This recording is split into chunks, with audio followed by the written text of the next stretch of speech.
Welcome to the Daily Horoscope series. This is the horoscope for January 30th, 2023. So, for this horoscope, we're dealing with a Monday, and this is the chart for what it looks like, as you can see right here. So, we have the sun and moon. The sun's going to stay in the same sign, but the moon's going to finish up in Taurus. And so, when it finishes up in Taurus, we get the anaretic degree. So we're finishing up any matters related to the fixed square that we've had going on for the past couple of days. Reminder and recall that on Saturday the 28th, we did have the first quarter moon, or a quarter moon between the sun and the moon. The sun and the moon were coming to a square, and that means tension. And so this square is really similar to the Saturn-Uranus square we've had going on for a long time. Aquarius is about change and liberation and freedom, and Taurus is about sticking to it, structures, stability, keeping your feet on the ground. And so, because of this square energy, because the sun and the moon are squaring, it's halfway between the new moon we had on January 21st in Aquarius and halfway between the full moon we're going to have on February 5th in Leo, when the sun and the moon are opposite. We're dealing with that 90-degree angle, that heated angle, because 90 degrees is really hot.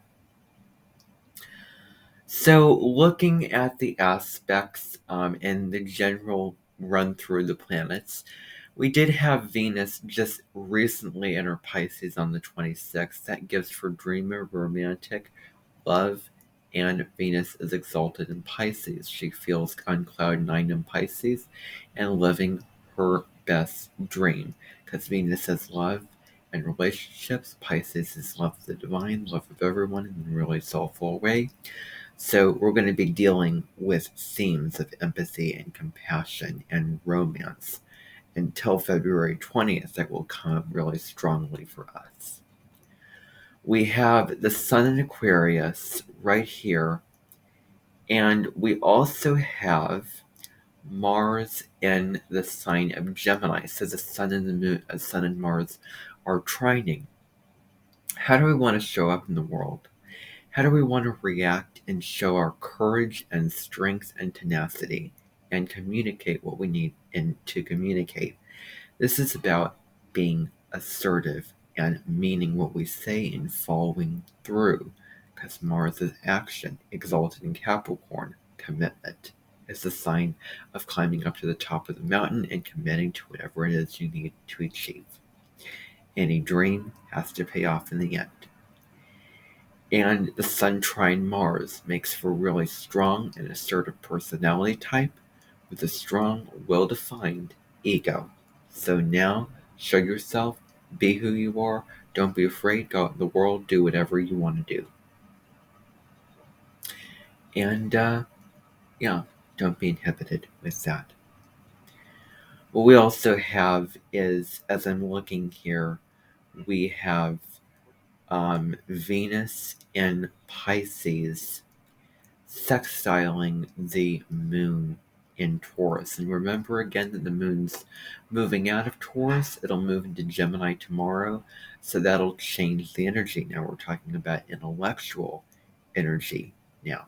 And the moon is an intellectual Gemini. So we're curious, we're opening up our mind, we're communicating. And the sun and moon will come into a trine. Aquarius and Gemini are both air signs. That makes for a trine.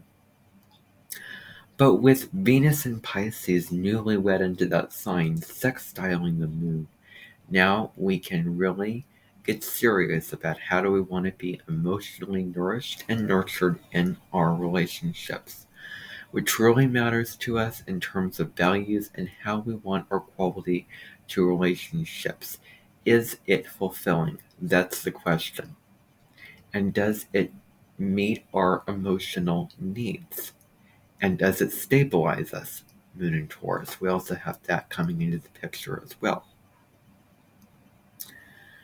Also here on this chart, we have Mercury now trining the moon in Taurus. But see, the moon's moving into Gemini.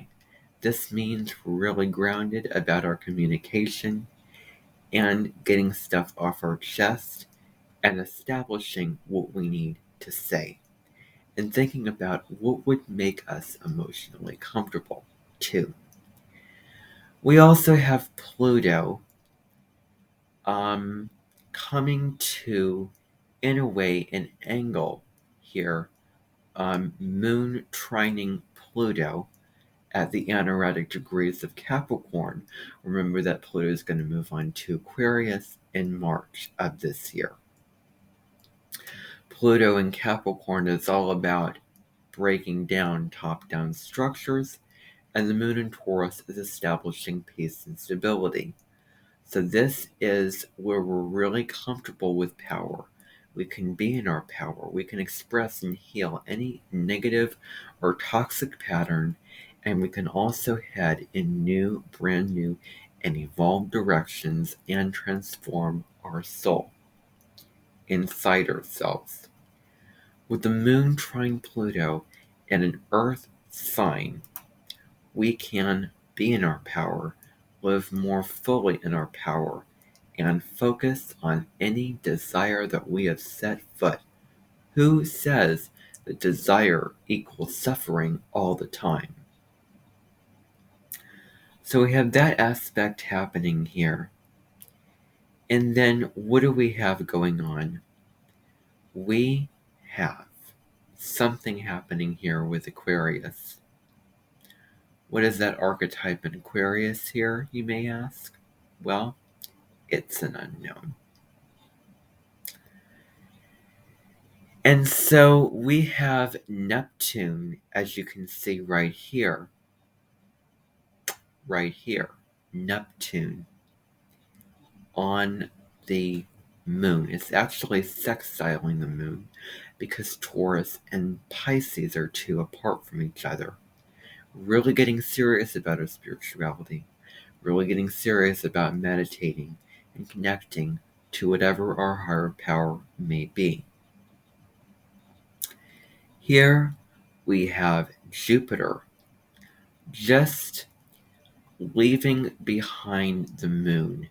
So it conjuncted the moon the other day when it was in Aries on the 25th of January 26th. The moon was conjunct Jupiter, and that makes for a really positive mood, expansion in our emotions, and a feeling of luck and abundance all around. Here we have K2, which is the south node, as you can see right here for the K, but it's not in Aries yet. It's just at the latter degrees of Taurus here. And we have it in trine with Mercury in Capricorn. So now we're releasing any old earthy patterns dealing with communication in relationships that don't serve us. And we're better able to communicate what we need to. We have Uranus and Pluto trining, change and transformation. Uranus and Mercury trining. Now this is interesting. Uranus trine Mercury. This means our communication is bigger and better, more advanced. We're future pacing, looking into the future, innovating, coming up with new solutions, advancement for the future. And we have these radical flashes of insight. Now it's time to implement and go to more advanced, higher thought here. We have the moon and the sun in a square. We have the moon here with Neptune, as I was saying here. And then we also have the Mars and the sun. So those are all the aspects going on. And as you can see, we have all the planets direct. This is going to be until April 21st when Mercury turns retrograde. There are no planets in Cancer, Leo, Virgo, Libra, Scorpio, Sagittarius. There are planets and aspects in Capricorn, Aquarius, Pisces, Aries, Taurus, and Gemini, shown here. This is the daily horoscope for January 30th, 2023. Thanks for tuning in. Bye for now.